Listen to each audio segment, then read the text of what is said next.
شئت أن تحيا بكل أمان وتظل في منأى عن الأحزان وتنال في الدارين عيشا هانئا وسعادة وسلامة وأمان فعليك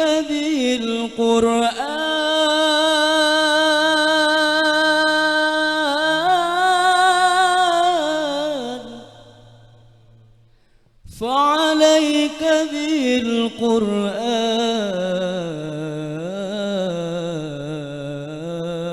بالقرآن فاسلك نهجه فهو الذي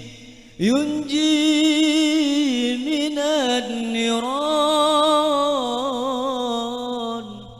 فيه صفاء للصدور ورحمة فاقرأ لكي ترقى إلى هذه العلا وتنال في الغرفات خير مكان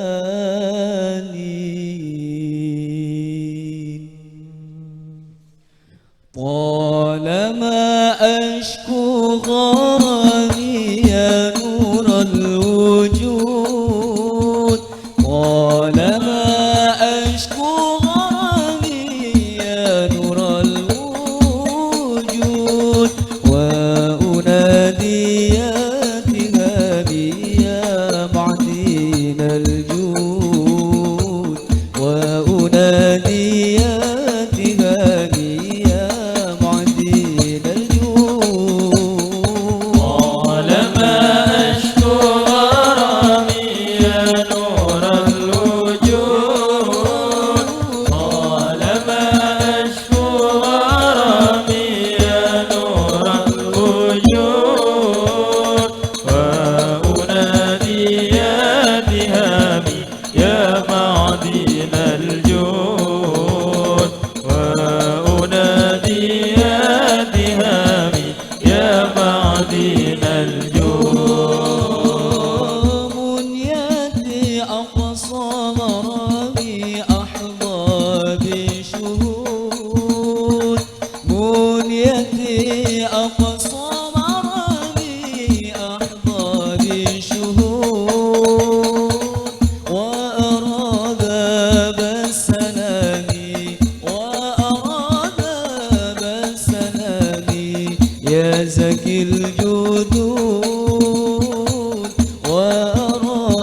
معدينا